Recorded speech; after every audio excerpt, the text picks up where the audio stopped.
Gracias, muy buenos días a todos y a todas por darnos la oportunidad de platicar sobre un tema interesante, que es la piedra angular del proceso de transformación de salud que vive El Salvador, los recursos humanos, en el proceso de celebración de los 30 años de la Asociación Latinoamericana de Medicina Social y a la vez con la celebración del 13º Congreso Internacional de ALAMES.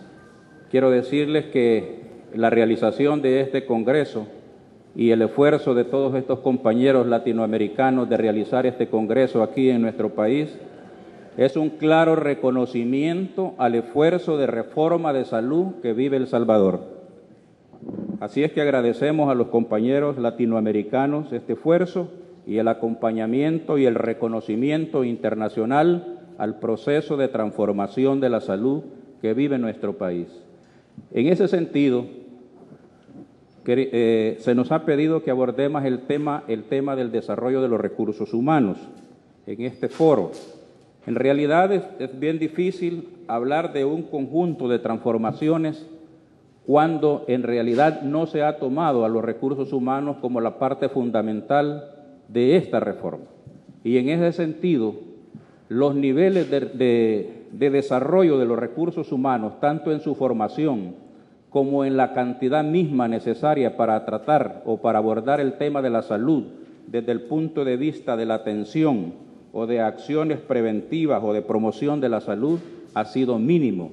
Y nosotros mismos reconocemos que lo que se ha hecho en la anterioridad ha sido muy deficiente.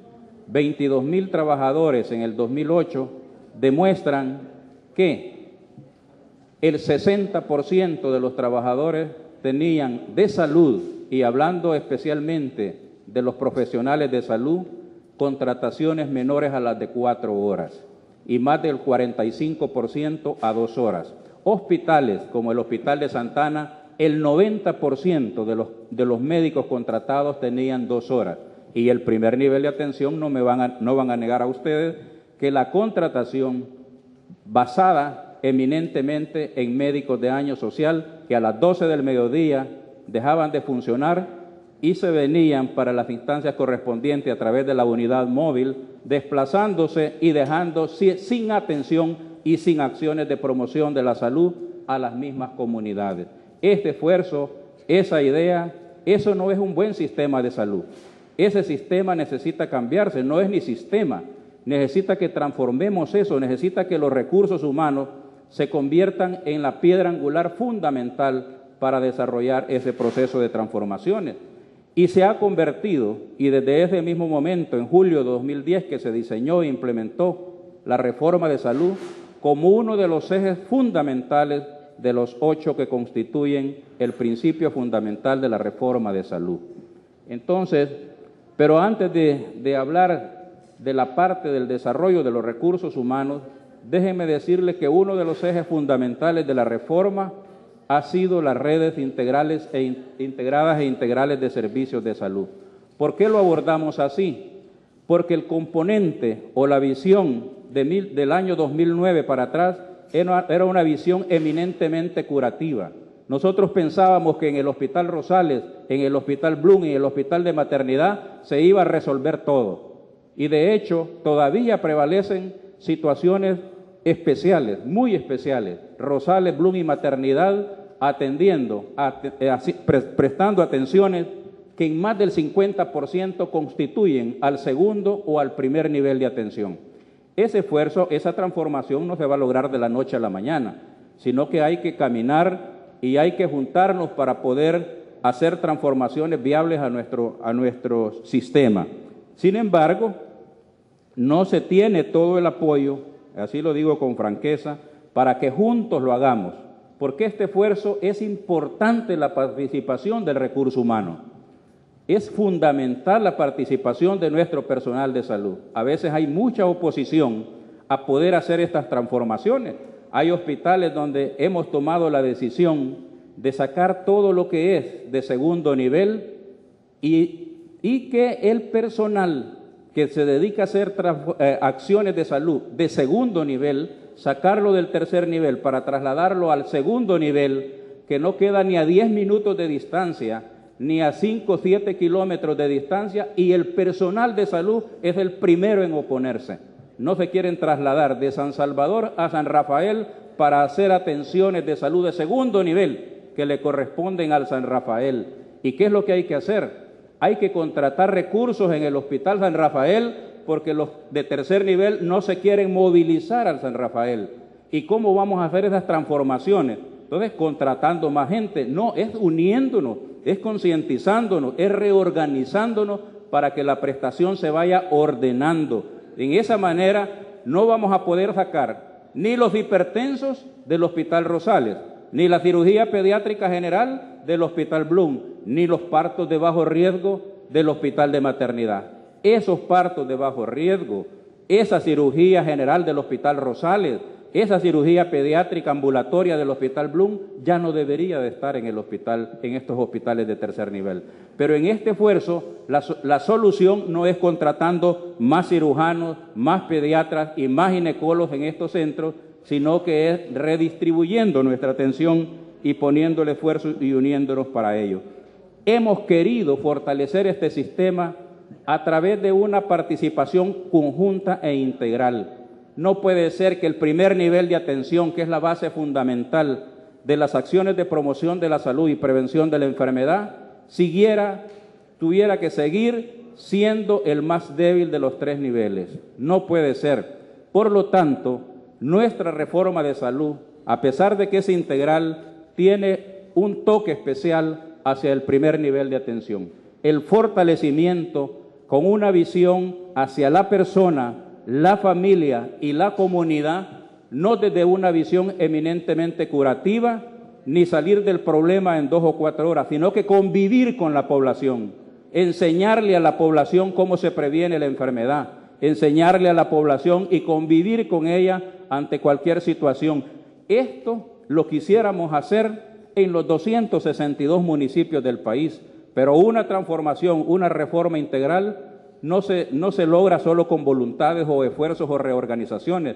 Lo vamos haciendo paso a paso. De los 162 municipios hemos intervenido 154 y esperamos en esta administración intervenir más, porque este esfuerzo ha demostrado que es altamente eficiente, que es altamente eficaz y los indicadores lo demuestran. No lo decimos nosotros, lo dice la Organización Panamericana de la Salud, la Organización Mundial de la Salud. Cómo se han movido los indicadores en estos territorios donde el abordaje ya no es aislado, sino que de una forma integral, primero, segundo y tercer nivel.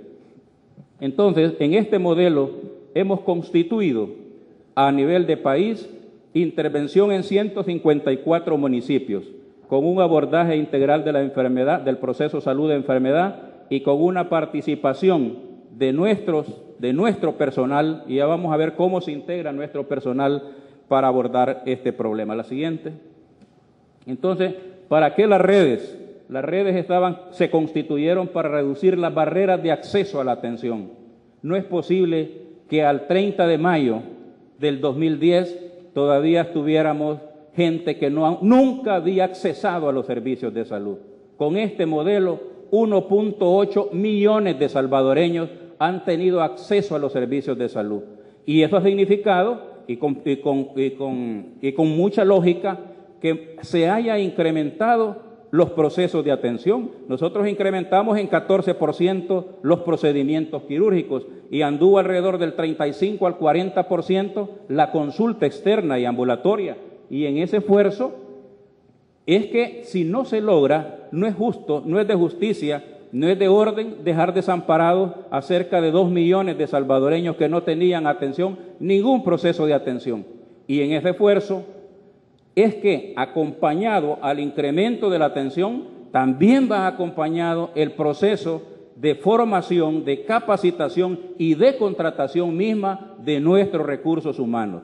Ya vamos a ver que contratar más de 5.500 trabajadores de salud y pasar más de 5.500 trabajadores de salud de una forma variable de contrato, sin prestaciones, sin nada, a una forma estable de contratación, es un esfuerzo tremendo que esta administración y la administración anterior han desarrollado para fortalecer nuestro sistema de salud, para superar la alta fragmentación y la segmentación del sistema de salud, para lograr mayor eficiencia y optimización en el uso de los recursos disponibles, para favorecer una participación social e intersectorial efectiva en salud y fomentar la Contraloría Social y una cultura de rendición de cuentas en el sector público.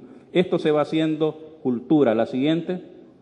Entonces, el objetivo de las redes integrales era mejorar el nivel de cobertura de los servicios integrales de salud con calidad de las familias en los municipios de El Salvador.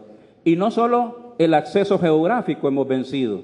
Desde el primer momento se rompió la barrera económica. ¿Cuánto ingresaba a los servicios de salud en concepto de cuota voluntaria, entre comillas? Alrededor de 12 millones de dólares.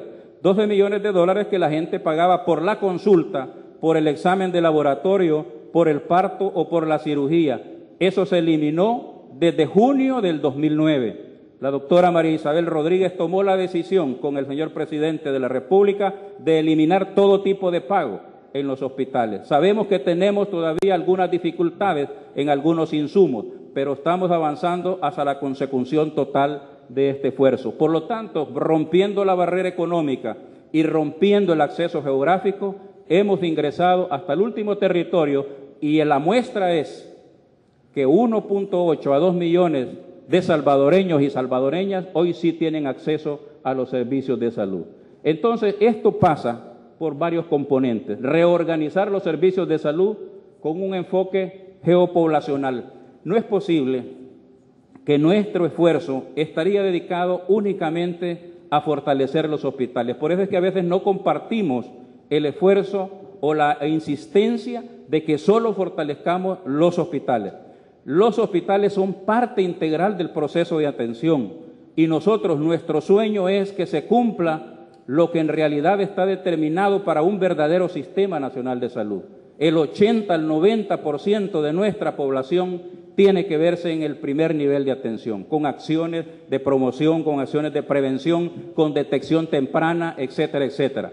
En el primer nivel de atención. Si no resuelve el primer nivel de atención, nunca vamos a tener los hospitales atendiendo de forma satisfactoria lo que le corresponde atender. Pero eso no es un paso de la noche a la mañana, como muchos quisiéramos, que mañana amaneciera todo ordenado y que los hospitales solo prestaran atención de tercer nivel. Eso es imposible, tiene que ser de forma gradual y lo vamos logrando. Por ejemplo, les pongo el ejemplo del hospital de maternidad. En promedio, 16,000 partos anuales. Esa ha sido la rutina del hospital de maternidad. 16,000 partos anuales. Pero que el remedio o la solución no está en mandar más partos a maternidad. La solución está en fortalecer el primero y segundo nivel, aumento del control prenatal, la detección, el vivir con la embarazada, el convivir con ella, el darle seguimiento, el detectar cualquier complicación a tiempo, el fortalecer las maternidades de los 28 hospitales restantes, el poner ginecólogo y poner pediatra. Y en ese esfuerzo hemos avanzado, ya tenemos 21 hospitales que no tenían ginecólogo las 24 horas, ahora sí tienen ginecólogo las 24 horas. ¿Y qué ha pasado? Maternidad de 16,000 ha bajado a 11,000 partos anuales. ¿Qué significa? Que 5,000 partos de bajo riesgo que antes atendía maternidad, ahora están siendo atendidas en los hospitales de segundo nivel. Todavía faltan, porque de esos 11,000 todavía hay un conjunto de pacientes o embarazadas que son de bajo riesgo y que deberían ser atendidos en los hospitales de segundo nivel. Pero en ese esfuerzo estamos y hay que seguir fortaleciendo el segundo nivel y el primer nivel para ir teniendo una respuesta, y en esa medida el Hospital Nacional de Maternidad o de la Mujer se va a dedicar a lo que le corresponde, porque no hemos podido avanzar tecnológicamente y científicamente en algunos aspectos de tercer nivel, porque estamos inmersos en atenciones de primero y segundo nivel en el tercer nivel. La siguiente.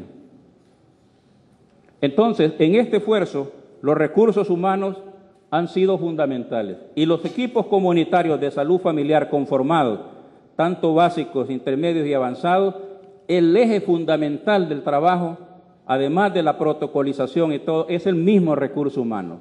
Es la identificación con la población, el trabajo unánime e identificado de la población, del promotor, del médico, de la enfermera, del polivalente, con su población, lo que nos ha permitido interactuar y mejorar los niveles de participación a nivel de las comunidades. El equipo comunitario de salud familiar, ustedes ven la participación es fundamental para la atención del individuo y de grupos de familia, pero ha sido fundamental el ver conformado un equipo mínimo necesario con un área geográfica definida y con una cantidad de familias definidas, las cuales dependen de ese sector de salud.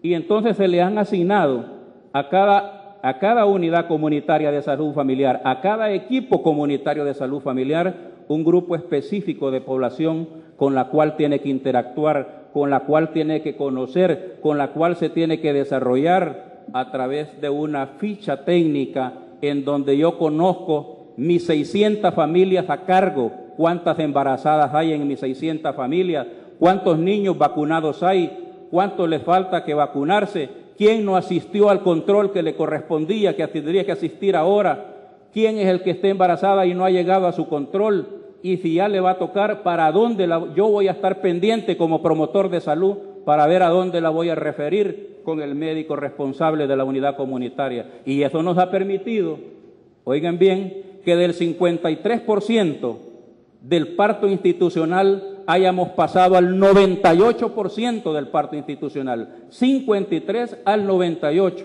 y la razón de mortalidad materna haya caído drásticamente en nuestro país. Eso es importante, por eso es que los esfuerzos mancomunados de los 3 niveles de atención es importantísimo. Y en este esfuerzo, la siguiente, ven la conformación de nuestros recursos humanos integrados en los equipos comunitarios de salud familiar y especializados. Y en este esfuerzo solo tenemos 38 especializados, donde también hemos roto algunos aspectos. Muchos critican que por qué ponemos especialistas allá en los municipios. Nosotros quisiéramos, lástima que no vamos a hablar de ese tema, pero todos nuestros especialistas quisieran centrarse solo en San Salvador. A lo sumo, ahora están aceptando San Miguel y Santa Ana, pero la razón de ser no es eso. Nuestros especialistas tienen que estar en los 14 departamentos del país y poco a poco lo vamos logrando. Hoy tenemos ginecólogos, hoy tenemos pediatras, hoy tenemos internistas, hoy tenemos cirujanos, hasta ortopedas hemos desplazado por su propia voluntad para trabajar en estas áreas. Y en ese proceso, fíjense que ortopedas no habían en muchos departamentos. Hoy tenemos 21 hospitales que les hemos comprado su equipo para operar, sus cajas de instrumentales para cada miembro, miembro superior, miembro inferior, cadera, rodilla, su equipo. Les hemos dado en inversión $2 millones en material de osteosíntesis y prótesis, y los hemos contratado para trabajar en 21 hospitales. Hoy tenemos ortopeda en diferentes lugares y queremos tener ortopeda en todos lados para resolver uno de los principales problemas que aquejan a nuestra población. Entonces, en este esfuerzo ven ustedes el proceso de contratación. La siguiente. Y este es el esfuerzo. Este es el esfuerzo. Nuestro personal no está esperando ahora que llegan 5, que llegan 10, que llegan 20, que llegan 30, que llegan 40. Nosotros salimos a buscar a nuestros pacientes. Nosotros estamos pendientes de la salud de nuestra población. Este es un viraje completo, total, radical de la forma de ver el proceso salud-enfermedad. Y un claro ejemplo es ver a nuestro personal, sin importarle ríos, montañas, lo que sea, buscando a nuestra persona, a nuestra comunidad, para poder interactuar con ella, enseñarle, promocionar aspectos de salud, hacer círculos de atención y, no importando la distancia, seguir a estos niños, seguir a los niños, seguir a las embarazadas para poder interactuar y mejorar nuestros índices de salud. La siguiente. Y por eso hemos conformado en esta reorganización 74 microredes donde interactúa el hospital básico. Por eso es que los hospitales los hemos clasificado, los hemos categorizado. Los 30 hospitales los hemos categorizado en 11 hospitales básicos, en 14 hospitales departamentales, en 2 hospitales regionales y en 3 hospitales de tercer nivel. Estos 11 hospitales básicos están prácticamente dentro de la comunidad, están interactuando a diario con las unidades comunitarias de salud familiar y con los equipos comunitarios de salud familiar, constituyendo microredes con una comunicación constante, con un sistema de referencia y retorno y seguimiento adecuado y muchas acciones que son en conjunto, y estamos trabajando muy fuertemente porque hay que vencer otros paradigmas como es la gobernanza. Lo importante antes era quién manda a quién. En nuestro modelo eso no es preponderante ahorita. El sistema de dirección de esta microred lo lleva tanto el director del hospital como el director de la unidad comunitaria o cabeza de red. En conjunto, nuestra misión, nuestro espíritu, nuestra enseñanza es que trabajemos en conjunto sin poder, dirimir todo en quién tiene el poder y quién dirige este grupo de unidades comunitarias y quién manda el hospital, nosotros los especialistas o los de la unidad de salud, porque son médicos generales. Esto se está rompiendo, este trabajo es integral. También las 13 redes departamentales, y aquí en San Salvador tenemos 3 más, las 5 redes regionales y la red nacional desde el Ministerio de Salud, para tratar de interactuar y conocer como Sistema Nacional de Salud todo lo que abarca el país entero. La siguiente. Quiero centrarme en algunos aspectos. Aquí es para mencionarles que hemos instalado 2.389 comités comunitarios de salud impulsados por el Ministerio de Salud y el Foro Nacional de Salud, y que hemos realizado a esta altura más de 1.800 asambleas comunitarias y que están funcionando más de 160 consejos intersectoriales municipales y participando 14 gabinetes de gestión departamental. Nuestra estructura organizativa ha variado completamente a como estaba establecida anteriormente y seguimos luchando por instalar un sistema de administración y gobernanza que represente la viabilidad, la agilidad, la eliminación de aspectos burocráticos para que nuestro sistema sea fluido y nuestra población pueda recibir la atención que le corresponde en el momento adecuado. La siguiente.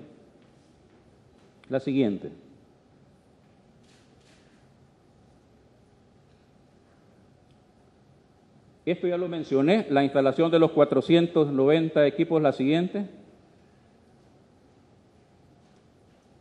¿Cómo se expresan los cambios? Y lo voy a pasar rápidamente porque anoche estaba incluyendo algunos indicadores. La siguiente. Para que vean nada, lo vamos a ir pasando rápido. El total de consultas, ustedes ven, desde que se eliminaron las cuotas voluntarias y que empezamos con el modelo de redes integradas de servicios de salud, el total de consultas cómo se incrementó, pero se incrementa en la magnitud de las consultas preventivas. Las consultas preventivas y las acciones de promoción de la salud. Las consultas curativas, como una deuda histórica, se incrementaron al no más eliminar las cuotas voluntarias. Pero al establecer el modelo de RIS, empezó a disminuir la atención curativa y empezó a incrementarse las acciones preventivas y las acciones de promoción de la salud. Esto es lo que perseguimos. Las acciones curativas no tienen que ir amarradas totalmente a un hospital. El hospital de tercero y algunos de segundo nivel desarrollaban en alguna manera todas estas acciones. Ahora el primer nivel y el segundo nivel tienen que llevar consigo un conjunto de acciones que le corresponden y que no pueden ser desarrolladas dentro del tercer nivel. La siguiente.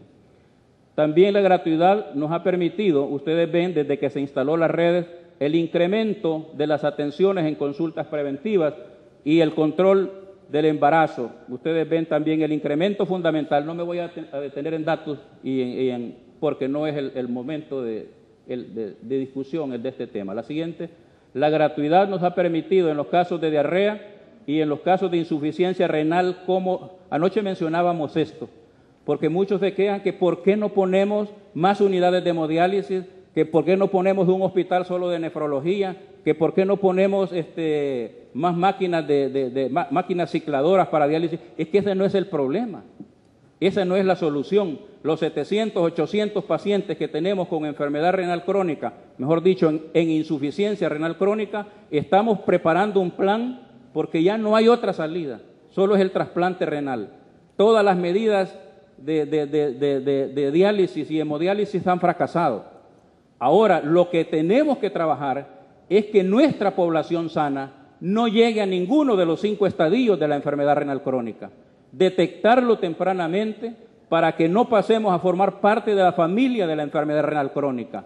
Tenemos que trabajar en la persona sana y en los estadios 1 y 2 para que esto ya no avance, y en esto estamos preparando el modelo que muy pronto va a ser lanzado para que en todo el Sistema Nacional de Salud trabajemos al unísono en la promoción de todas aquellas acciones que nos ayudan a prevenir la enfermedad renal crónica. Ese es el esfuerzo al que le tenemos que apostar, porque ya vimos que duplicando las máquinas cicladoras, que duplicando las máquinas del Rosales, que haciéndole un piso eminentemente solo para nefrología, que poniendo nefrología en el Hospital de San Miguel con un conjunto de camas y más de y no sé cuántos cientos de personas en tratamiento ambulatorio, que poniendo más camas en el Hospital de Jiquilisco, que vamos a abrir otra unidad renal en el Hospital de Usulután, que hemos fortalecido el Hospital de Santana en la parte de renal.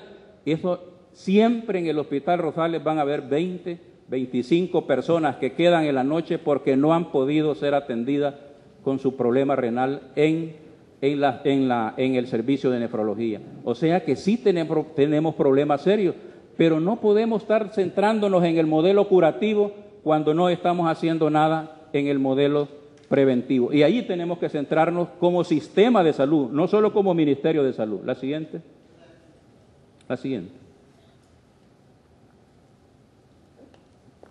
Quiero dedicarme a la parte específica, voy a pasar esto, los recursos humanos en la RIS, para que abordemos este tema y vean con la responsabilidad que el Ministerio de Salud lo ha tomado en estas 2 administraciones. Fíjense que en el 2008, trabajadores de salud, éramos 22.266 trabajadores de salud. Aquí vamos, médicos, promotores, enfermeras, etcétera.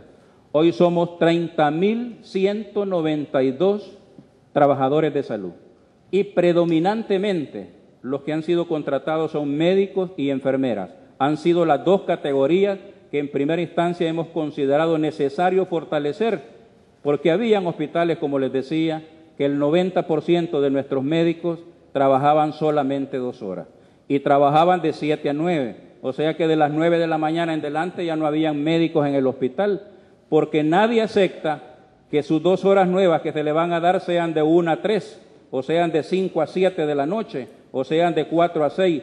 Todos nuestros profesionales quieren trabajar de 7 a 9 o de 8 a 10, para después dedicarse a lo privado, y cada quien tiene derecho a proponer su horario, pero como el Ministerio de Salud lo necesita, tuvimos que tomar una decisión en el 2010 de decir, ya no vamos a contratar a nadie por la mañana en los hospitales, sino que el hospital mismo se reorganiza en la atención y los que vamos a contratar van a ser en la tarde y en la noche, porque es donde lo necesitamos, porque el que contrata es el que pone las condiciones. Y dice, yo no tengo médicos en la tarde, yo no tengo médicos en la noche, yo los necesito para la noche. Y en ese sentido hemos pasado, fíjense ustedes, de 22.266 a 30.192, casi 10.000 recursos humanos de salud nuevos.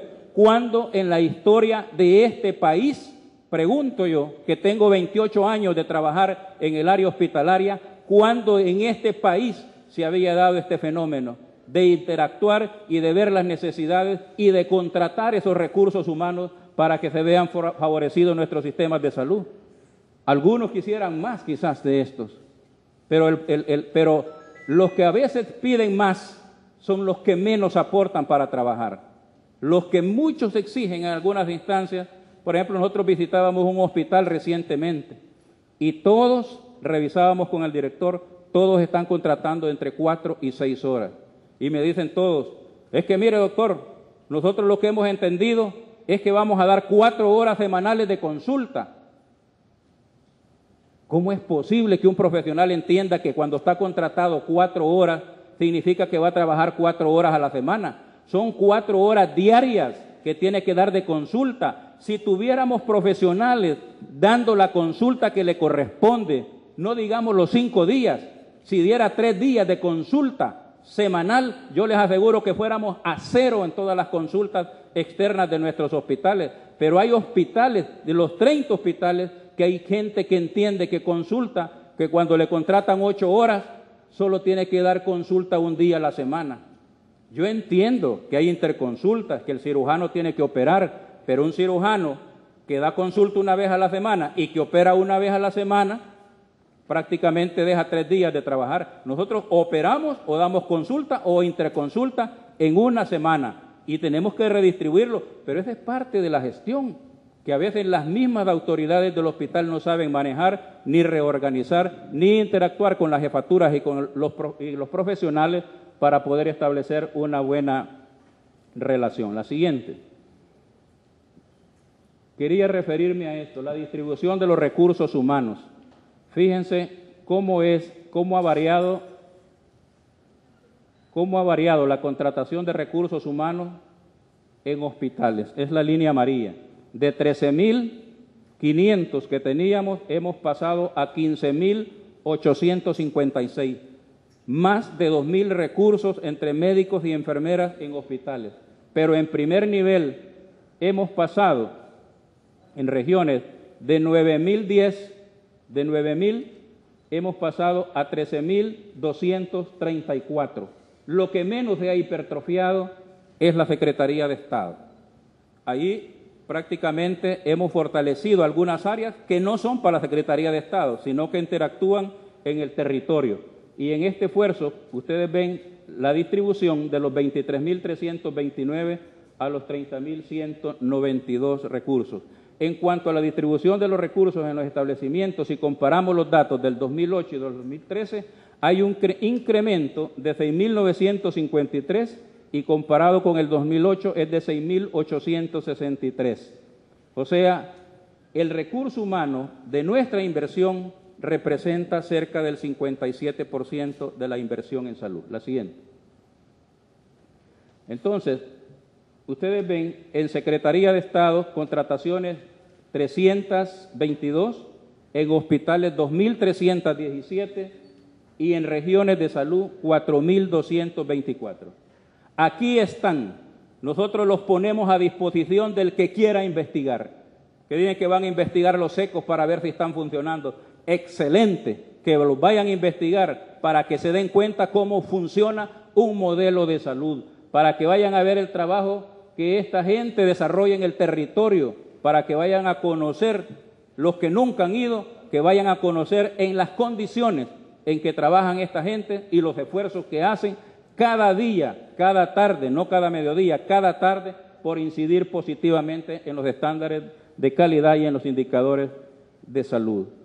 Como se visualiza en el gráfico, el aumento en la dotación y distribución de los recursos es evidente si se toma como referencia los datos del 2008 comparado con 2013. Se ha aumentado a nivel de los hospitales 2.300 y a nivel de las regiones 4.224.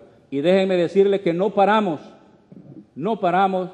de buscar la necesidad de recursos humanos y las vamos a fortalecer. Gracias a este gobierno se han aprobado para el próximo año más plazas, pero las vamos a focalizar en las áreas donde necesitamos, donde queremos incidir y donde queremos fortalecer. Más de 1.000 plazas han sido asignadas para el 2015, entre absorción y contratación, pero vamos a señalar o a ubicarlas en las áreas donde corresponde para incidir positivamente en nuestros estándares. Comparación de médicos especialistas, horas contratadas en los hospitales. Ustedes ven, según lo demuestra el gráfico, en el 2008 al 2013 se han disminuido los médicos especialistas de 2 horas. Estos son los de 2 horas. Teníamos 749 especialistas en la red hospitalaria en el 2008, de 2 horas. Hoy tenemos 600. Hemos disminuido los de 2 horas. Pero miren los de 8 horas. Teníamos 118 especialistas contratados en el 2008, 8 horas. Hoy tenemos 500 especialistas contratados 8 horas. Nuestro modelo es a que el especialista poco a poco permanezca en el centro, permanezca en el hospital, permanezca en la unidad comunitaria interactuando con la población. Muchos se quejan y dicen, es que la mayoría estamos contratados 2 horas. En eso estamos trabajando y sumémonos en ese esfuerzo, pero no como un sinvergüenza que lo estaba contratado 2 horas, le dimos a 8 horas y no sigue llegando ni 3 horas al hospital. Esa es una sinvergüenzada. Pues sí, porque se le dan las 8 horas para que tenga una repercusión, un impacto en la atención que presta en el hospital y la misma atención. Entonces tenemos que tomar medidas. No puede ser que nadie se queje porque alguien que tiene 2 horas y se le pagan $300, hoy tiene 8 horas y las aceptó voluntariamente y se le dice, mire, se le va a cancelar, pero nuestro objetivo es que cumpla esto y se sigue yendo a las 2 horas. Entonces, en ese esfuerzo también hay que crear conciencia en nuestros profesionales y creo que la tenemos. Lo que pasa es que a veces no sopesamos esa situación, pero los esfuerzos para que ustedes vean en el incremento, en la disminución de las horas contratadas de 2 horas al incremento de las de 4, de las de 6 y las de 8, tiene que ser gradual, porque los esfuerzos no son fáciles. Contratar 10 personas, 20 personas, 30 personas, 100 personas, son inversiones millonarias que no pareciera, pero que en el esfuerzo, en el salario se ve poco, 1.211.43, pero cuando se hacen 100 en un mes, en un año, son millones de dólares. La siguiente. Entonces, el total de médicos especialistas, 1.664 para el 2013. Durante la gestión se ha pasado de 927 especialistas en el 2009 a 1.664. Casi 700 especialistas más contratados. Esto es para impactar. Con 700 casi hemos duplicado los especialistas que teníamos antes del 2009. En ese esfuerzo, si se venía haciendo, como algunos dicen, que antes estábamos mejor, todavía tienen cara de decir que antes estábamos mejor. Si fuera mejor del 2009 para atrás y no tenemos la duplicidad de especialistas, y no tenemos la duplicidad de inversión en equipo, si no tenemos la duplicidad de inversión en medicamentos, si no hemos invertido más en insumos, si la infraestructura la hemos arreglado, muchísima infraestructura, 306 millones de dólares se han invertido en remodelar las instalaciones, 21 hospitales, 4 que los dejaron tirados y nosotros los construimos, uno que ya vamos a entregar entre el 29 y 30, que es el Hospital de Maternidad, para que toda la mujer sea atendida en el Hospital Nacional de la Mujer. El Hospital de la Unión, que lo llevamos al 60%, son 6 hospitales nuevos, que podríamos decir, y además de eso hemos gastado 60 millones en remodelar el Hospital de Chalchuapa, el Hospital de Metapán, el Hospital de Jiquilisco, el Hospital de Gotera, y cada uno de ellos, todas esas remodelaciones. Entonces, tenemos más especialistas, tenemos mejores infraestructuras, tal vez no las que quisiera todo el mundo, tenemos más equipo, tenemos más medicamentos. Entonces, no hay razón para decir que antes estábamos mejor y que hoy estamos peor. Al contrario, hoy las facilidades para que nuestro profesional se desarrolle poco a poco, nosotros decimos que estamos en lo último, pero poco a poco estamos avanzando y es justo reconocer que con el presupuesto que se los asigna estamos haciendo maravillas porque la administración es transparente. Estos 30 millones que se asignaron para el Hospital de Maternidad desaparecieron y nadie dice nada. Ninguno se pronuncia a decir dónde están esos 30 millones del Hospital de Maternidad, dónde están esos 160 millones de reza, dónde están. ¿Dónde están esos 160 millones? ¿Dónde están los 30 de maternidad? Sin embargo, nosotros cada centavo se los entregamos en cuenta y les decimos, en este hospital de maternidad, que hoy es Hospital Nacional de la Mujer, aquí están los 53 millones de dólares que hemos invertido y está detallado cada centavo y en qué se ha gastado y todos los procesos que se han realizado. ¿Cómo es que podamos decir que antes estábamos mejor que ahora? Entonces, en esto, ustedes ven, esto se los traía nada más para ejemplificarles que el rubro de remuneraciones ha sido nuestro principal batalla, nuestro principal esfuerzo. Les decía que el 57% es fundamental, pero hay hospitales donde llega a cerca del 70% la inversión en el recurso humano, en remuneraciones, en salarios y todo, y el 30% de funcionamiento. Pero en general, en el Ministerio de Salud, los rubros principales es remuneraciones. Plazas creadas, fíjense que habían miles de plazas por servicios profesionales.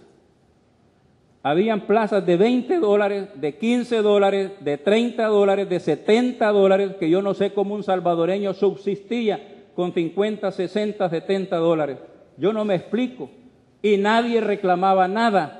Y nadie decía nada que por qué yo gano $30 y tengo que cuidar la unidad de salud y tengo que arreglar los jardines y tengo que chapudar y con $30 y todavía tengo que ir a ayudarle a la que despacha en el cafetín, $30, $40, $50. Eso pasó, eso es un esfuerzo nuestro. Hemos creado nuevecitas 4.717 aparte de las absorciones que ya trabajaban. 752 en proyectos y 1.063 en servicios profesionales creadas, pero que paulatinamente han sido absorbidas y pasadas de servicios profesionales a contrato y de contrato a ley de salarios. Han sido fortalecidos nuestros recursos humanos, todavía en servicios profesionales. Por eso yo no me canso de decirle a los 23 sindicatos que tenemos cada vez que nos reunimos, cuando ustedes habían reclamado por su gente, que eran miles y miles que estaban por servicios profesionales ganando una tontera.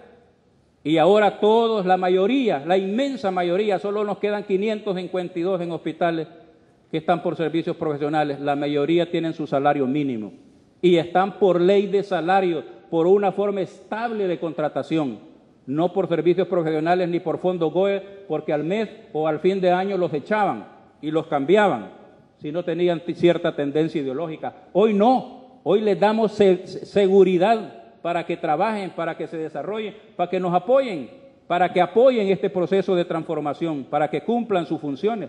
Y todavía sí hay algunos que protestan y no están de acuerdo con este proceso. Hoy tienen razón, hoy tienen oportunidad de reclamar, hoy tienen oportunidad de decir, antes no teníamos nosotros oportunidades, nos teníamos que ir a la calle todos para reclamar. En este esfuerzo hoy sí tienen las puertas abiertas del Ministerio de Salud para que vayan a decir por qué no están conformes con eso, qué les hace falta, qué es lo que proponen. Entonces, en ese esfuerzo estamos trabajando. La siguiente. Entonces, ustedes ven, 68% de nuestros compañeros trabajadores de salud estaban por ley de salario. 68%, o sea, 17,000 trabajadores.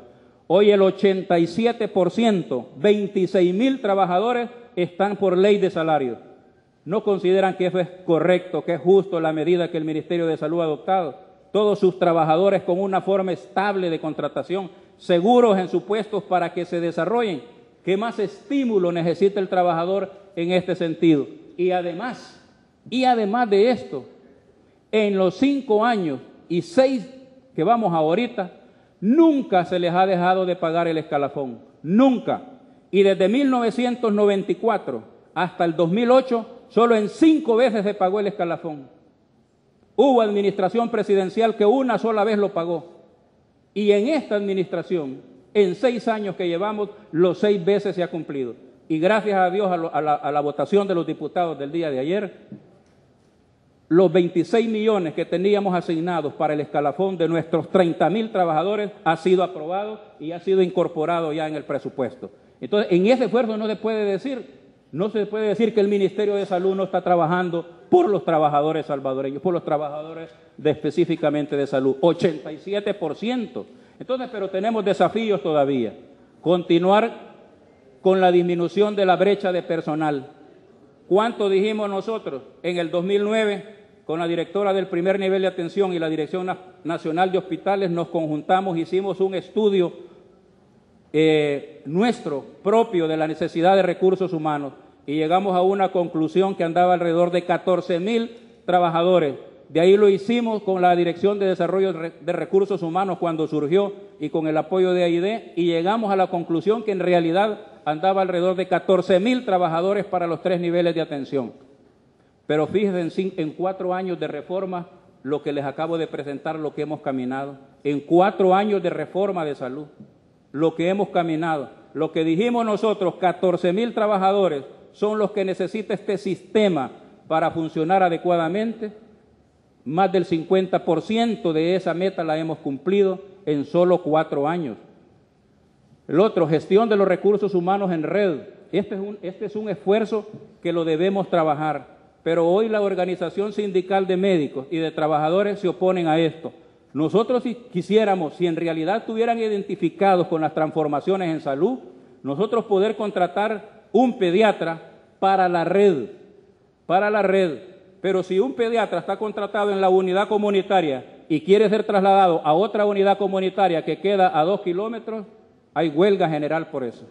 O trasladarlo del Hospital Rosales al Hospital San Rafael, hay huelga general. No hay un apoyo constante a este proceso de transformación. Si tenemos que ver, y esto que no se toman arbitrariamente, sino que son negociadas todos los cambios, todos los esfuerzos por fortalecer unas áreas que están débiles en algunos sectores y disminuir a aquellos sectores que están muy fuertes y poderlos fortalecer. Entonces, hay esfuerzos. La vez pasada quisimos fortalecer la unidad de cirugía pediátrica del Hospital San Rafael y se fueron a meter los 3 cirujanos pediatras que habíamos ordenado el traslado para el hospital, donde la primera dama de la República y donde el señor presidente de la República, porque tenían que caminar del Blum al Hospital San Rafael. Les pongo ese ejemplo y así hay muchos. Entonces, la participación, ¿cómo es que el médico, cómo es que algunos médicos, porque no es que el médico, algunos médicos reclaman, insisten, que no se ha hecho nada, que no se ha hecho aquí, que no se ha hecho, pero a la hora de participar muestran muy poco interés o muy poco deseo de superar estas debilidades que todavía tenemos? Establecimiento de incentivos para la ruralidad. Nosotros sabemos el esfuerzo que están haciendo nuestros médicos y nuestro personal de salud allá en los cantones, allá en los municipios. Y en nuestra mente, por ley de salario, no les podemos estimular más, pero fuera lo correcto, lo humano, lo ético, reconocerle a aquel que está desde las 6 de la mañana y viene a las 6 de la tarde o más noche con su función cumplida, a que nosotros aquí en San Salvador o en otras áreas estemos ganando lo mismo que estas personas.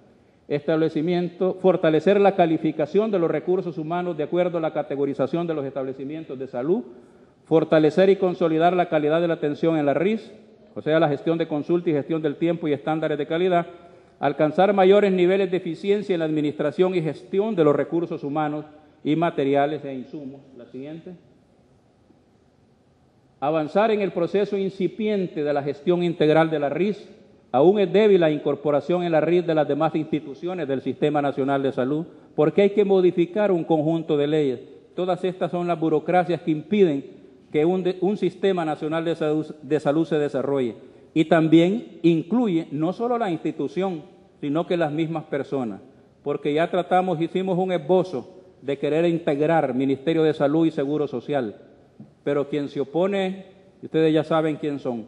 Nosotros pensábamos tener al unísono un apoyo rotundo, la integración de todos estos 2 sistemas, que uno atiende el 80-85% y el otro atiende el 15 al 20% integrados. ¿Cómo funcionaríamos? Funcionaríamos de mejor, muchísimo mejor, pero todavía hay organizaciones dentro del Consejo Directivo que se oponen a esta integración porque solo ven los aspectos personales, los aspectos de organización y no ven el Sistema Nacional de Salud integrado. Continuar avanzando en la integración y una mejora sustancial en los sistemas de supervisión, monitoreo y evaluación. Continuar en el proceso de superar la fragmentación de las capacitaciones en el Ministerio de Salud y mejorar la metodología. En este esfuerzo estamos. Promover que los especialistas y otros profesionales de salud se desplacen a trabajar en ecos especializados y hospitales de zonas lejanas. Nos cuesta. Tenemos plazas de oftalmólogos, tenemos plazas de patólogos, tenemos plazas de ortopedas, tenemos plazas de cirujanos, listas en hospitales de Gotera, de Chalatenango. Nadie se quiere ir de nuestros especialistas.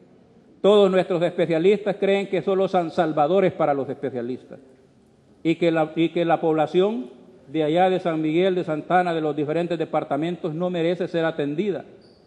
Hay plazas y la visión, y todavía me dice un oftalmólogo, mire doctor, ¿cómo se pone a creer que yo por 1.211.43 me voy a ir para San Miguel y aquí me va a dar 1.211.43 en el Rosales? Y aquí tengo la oportunidad de abrirme campo en lo privado, porque aquí me va a ir bien en lo privado. Yo pongo mi clínica, compro mi equipo y ya tengo mi futuro asegurado. Es una visión, pero yo le digo, también en San Miguel te puede ir bien.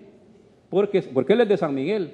¿Por qué San Miguel te puede ir bien? Porque no hay oftalmólogos. Y aquí hay poquito, yo lo imagínate San Miguel. Tenés dónde desarrollarte. Pero nuestra mentalidad creen que aquí está el pisto, que aquí está el futuro y aquí me quedo. Esa mentalidad en nuestros profesionales tenemos que irla cambiando poco a poco. Entonces, esto se los traía para que vean lo interesante y maravilloso y la alegría que se siente. El viernes estuvimos con el señor vicepresidente de la República en la frontera con Honduras, en Lislique, Anamorós, inaugurando 4 unidades comunitarias de salud familiar, que ningún medio de comunicación lo ha sacado, que nadie ha hecho bulla de eso. Y es un esfuerzo, es una inversión millonaria del Ministerio de Salud, pero lo que más nos alegra a nosotros, ¿saben qué es?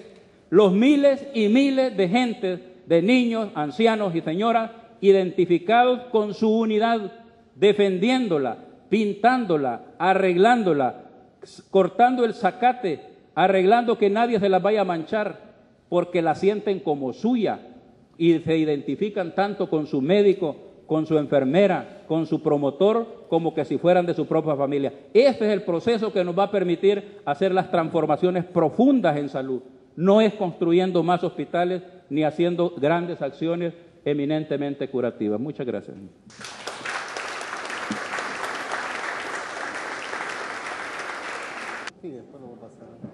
Sí, cómo no. Muchas gracias, doctor, por la pregunta.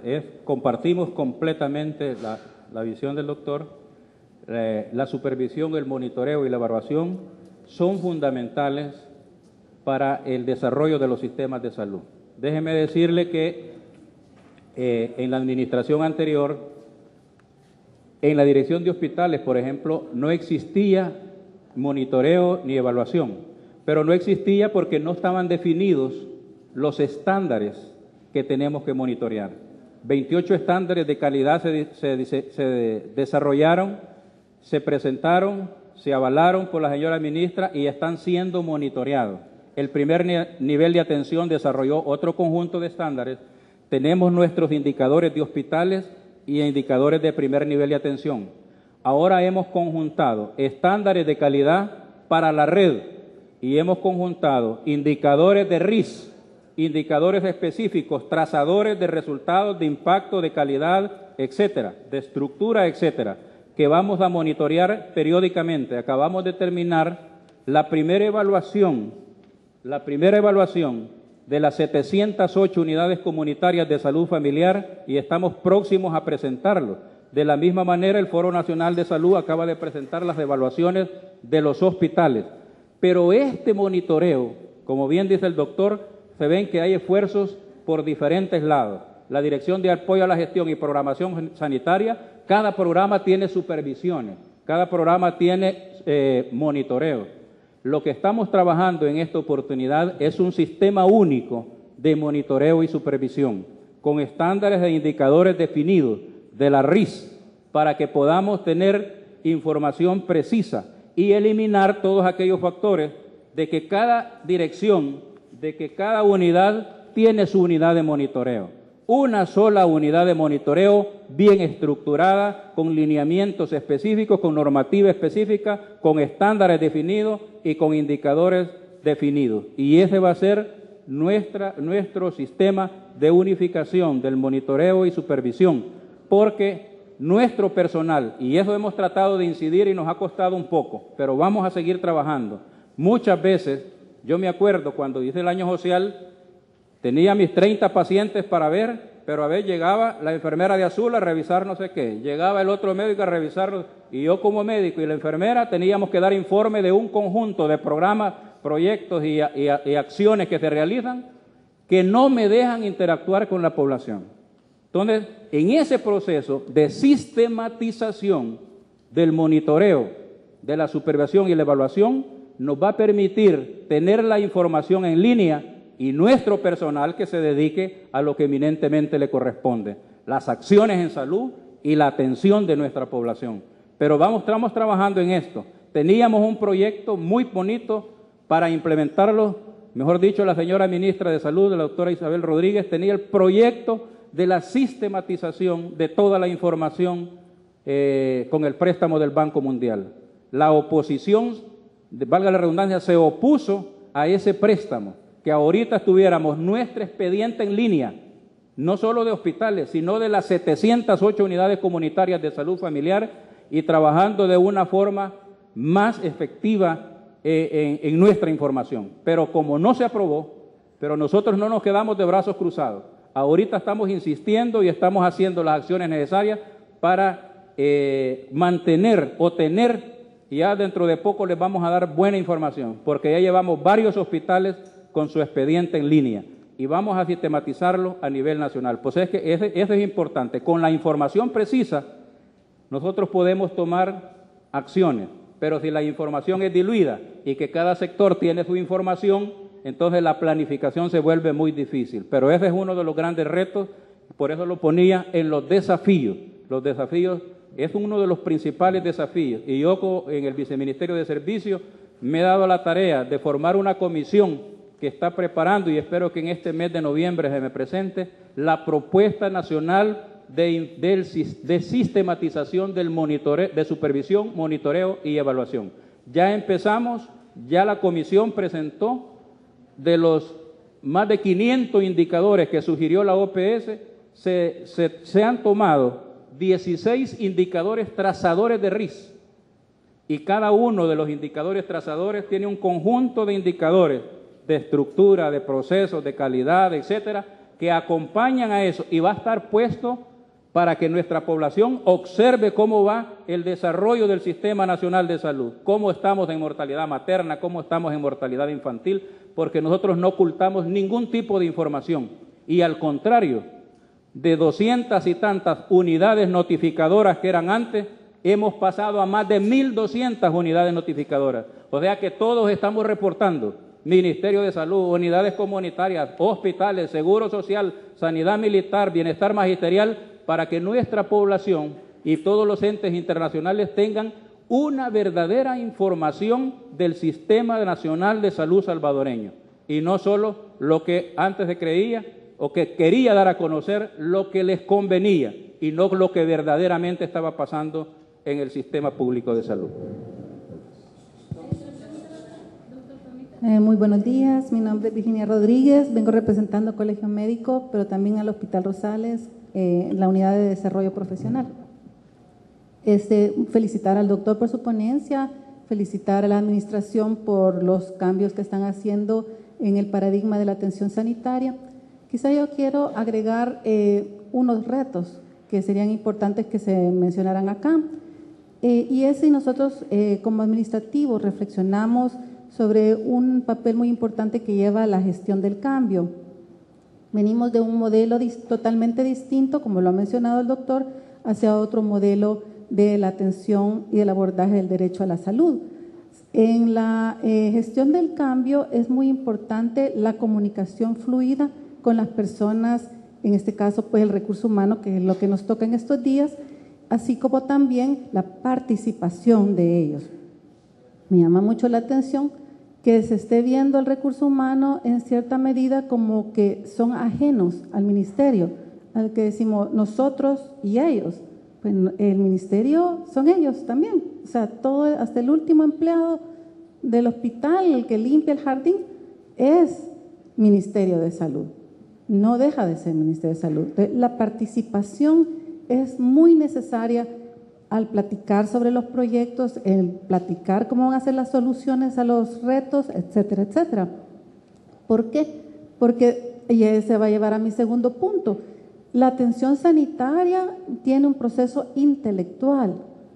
O sea, las personas que trabajan, todos, médicos, enfermeras, etcétera, tienen que hacer un proceso intelectual en cada atención sanitaria. No es maquila, no es hacer un zapato, es dar atención sanitaria basados en la ciencia.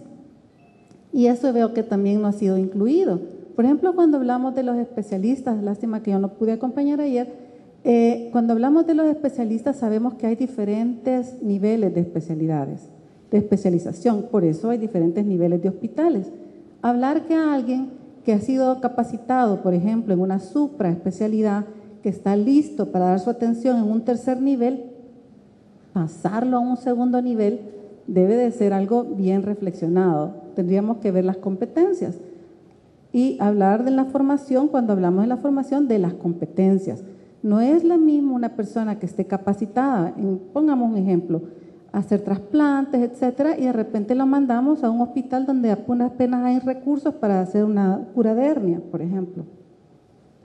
Se desperdicia el dinero que se invirtió, que la misma persona invirtió en hacerlo, que su familia invirtió, porque sabemos que casi todos los especialistas se han formado con sus esfuerzos personales y familiares.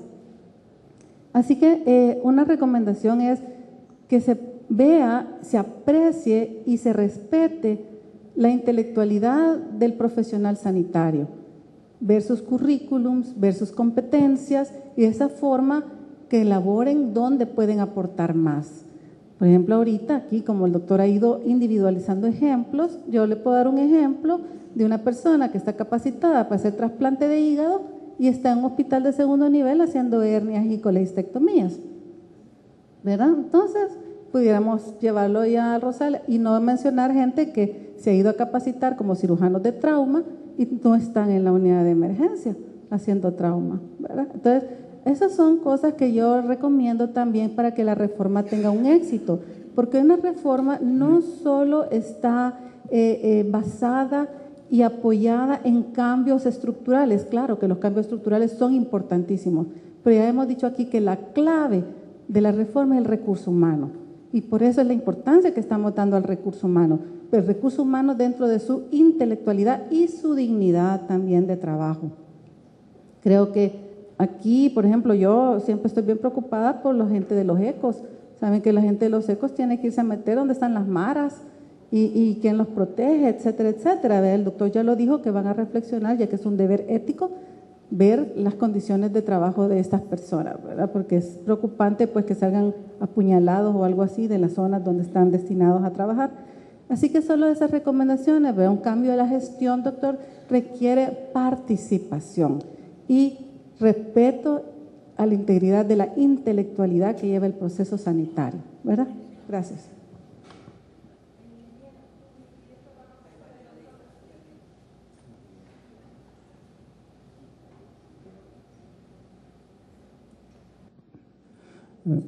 Buenos días. Esta parte de este congreso a mí me interesa mucho porque precisamente el recurso humano es como de verdad la piedra angular, y en el fondo la reforma al país y al recurso humano del Ministerio de Salud le ha planteado prácticamente una lucha ideológica. Lo que la compañera ahí está presentando, por ejemplo, son ideas centralísimas del elitismo, ¿verdad? El especialista en la uña izquierda del pie. Y claro, pues sí, le costó, ¿no? Le costó y quiere que se le reconozca ese ego y que se le pague cantidades extraordinarias. Así hemos sido formados en las universidades, ¿no?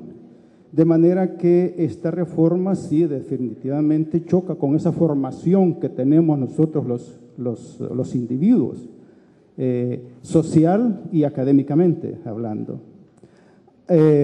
Lo que sí hay que tener, digo yo, es el cuidado de no irrespetar esas individualidades un poco exacerbadas, ¿verdad? Pero tampoco supeditarse, ¿verdad?, a eso. Si no tenemos millones de dólares para hacer trasplantes de hígado, bueno, pues hay que decirle al médico que vaya a colaborar en otras partes, de buenas maneras. Y digo que es ideológico el tema porque hay mucha gente, y en la presentación yo lo percibí así también, que todavía, incluso en niveles de dirección, tiene el abordaje curativo.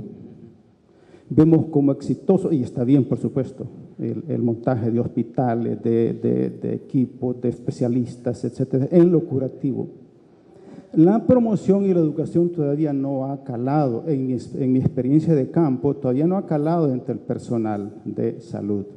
Y esa parte del software que tenemos en la cabeza es la que, en mi opinión, hay que trabajar a fondo y con cuidado porque hay muchas susceptibilidades, incluso partidarias.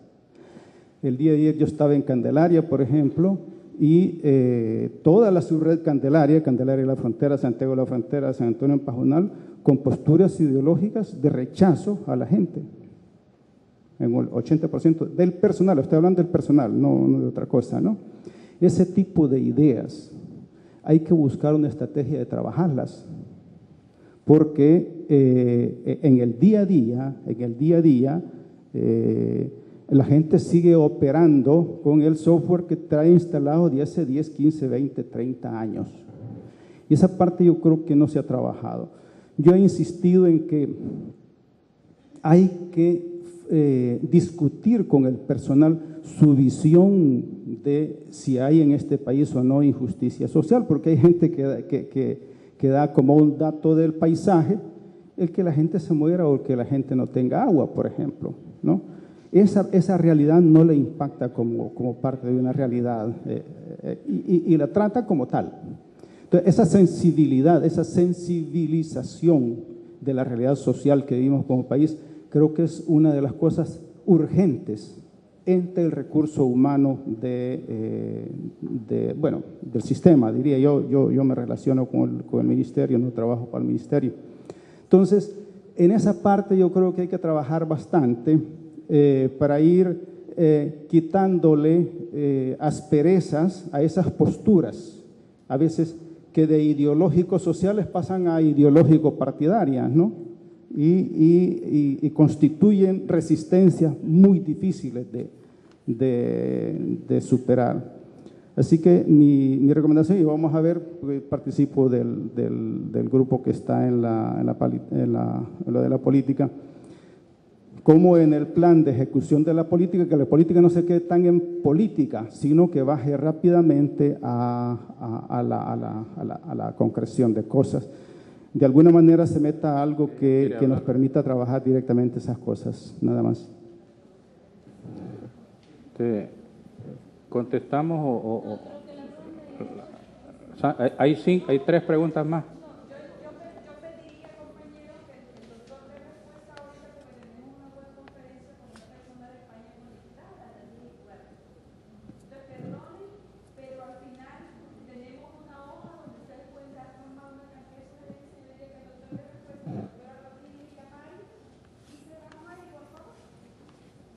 Correcto, entonces muchas gracias. El tema es muy interesante y se presta para debate. Depende del ángulo en que lo veamos, ¿verdad? Y ustedes han escuchado dos posiciones un poco diferentes. Yo comparto con Mario, ¿verdad? Yo comparto con Mario algunos aspectos.